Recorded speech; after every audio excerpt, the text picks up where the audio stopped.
The idea of what am I proudest about is not something that I really consider.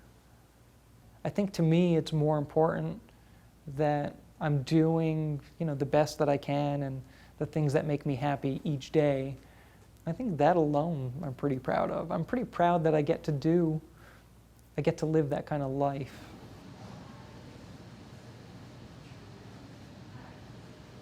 When someone looks at my paintings, I want them to relive their own personal experience with a similar situation. I'm trying to pull back special memories from people of their experiences with nature.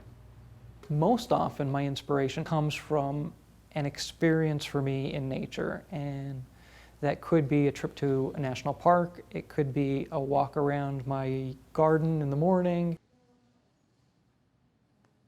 The commissioned work that I do is definitely giving people a memory of something they're connected to. The pet commissions that I do, a lot of them, I've done a lot of dogs. The dogs are part of the people's family. So, and in a lot of cases, people come to me when their dogs are later in life and they know that they're not going to have their pet forever, and they'd like to have, something that they can hang in their house that reminds them of all the good times that they've had with their pet. I grew up in a small town, Nanticoke, Pennsylvania, and it's really a coal mining town.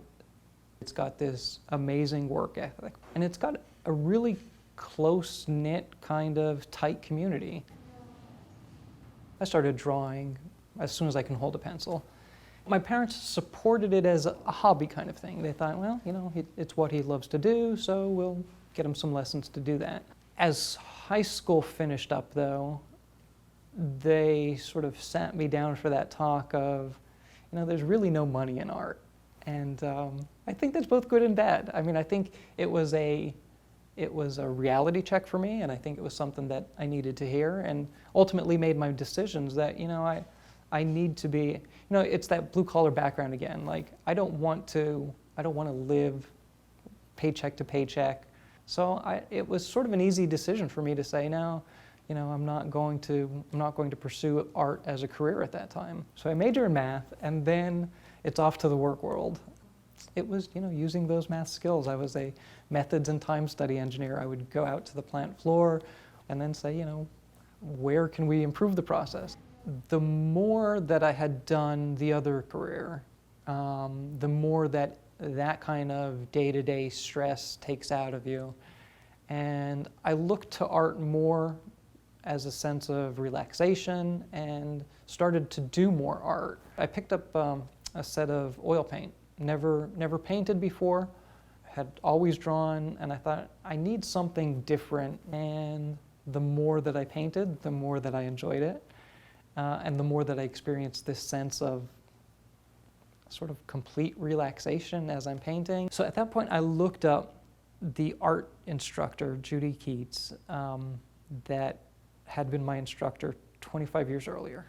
She remembered me from when I was 15 and 16 years old, and started taking lessons from her again. We are in my studio, Studio 123 in Golden Belt. The amazing thing about working here is that there are so many other artists around. There's constantly people being, in the middle of their creative process. We can wander around, talk to other people, find out what they're doing, help each other, really. I wanted to come to Golden Belt even before I moved to Golden Belt. And I thought to myself, if I could ever get a studio at Golden Belt, I would, that's like my dream place to work. But at that time I thought, there's a jury process, look at all these professional artists, you could see people's resumes hanging on the wall, so I could see how accomplished these artists are. And I thought that's probably just a pipe dream, but I guess artists are dreamers too, so.